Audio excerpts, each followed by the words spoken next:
Dans cette vidéo, on va voir ensemble comment garder son calme dans toutes les situations avec 5 astuces. C'est parti.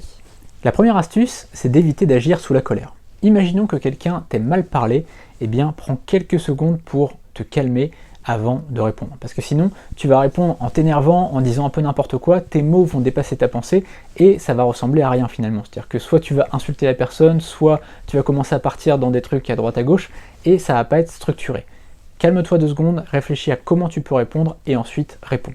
Si c'est par mail en plus, tu as le temps. Si quelqu'un te parle mal par mail, réfléchis quelques minutes, voire quelques heures. Si tu as besoin de quelques heures par mail, tu peux te le permettre et réponds de façon structurée, de façon de A à Z pour démonter son argument en étant calme et en étant factuel. Astuce numéro 2, essayez de comprendre l'autre. Imaginons que tu parles avec quelqu'un et tu as l'impression que cette personne t'a manqué de respect, a été impolie avec toi, eh bien essaye de la comprendre avant de répondre. Et notamment à l'écrit, si c'est un SMS ou un mail, essaye vraiment de comprendre parce que ça peut arriver qu'il y ait des quiproquos, qu'on dise quelque chose qu'on ait mal interprété, et donc c'est très important déjà dans un premier temps de comprendre ce que la personne a voulu dire. Et d'ailleurs le fait de répondre par une question, c'est très efficace puisque si la personne t'a vraiment manqué de respect, elle va devoir argumenter. C'est pas toi qui vas argumenter, c'est elle. Et en général, elle va bafouiller, elle va pas trop savoir quoi dire, et donc tu vas gagner la partie. Donc c'est très important d'essayer de comprendre l'autre par une question.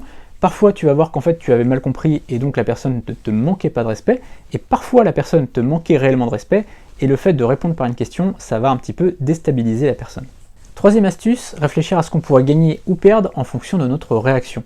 Et souvent, on va se rendre compte que si on s'énerve, on va perdre l'adhésion des autres et on va perdre en crédibilité et en charisme. Et donc ça va nous permettre de prendre du recul et de nous dire « Ok, je vais plutôt réagir comme ça plutôt qu'en m'énervant ». Astuce numéro 4, réfléchir aux solutions aux problèmes. Imaginons que tu sois manager et quelqu'un de ton équipe a fait une erreur qui amène un problème. Bon, il y a 2 possibilités simplement.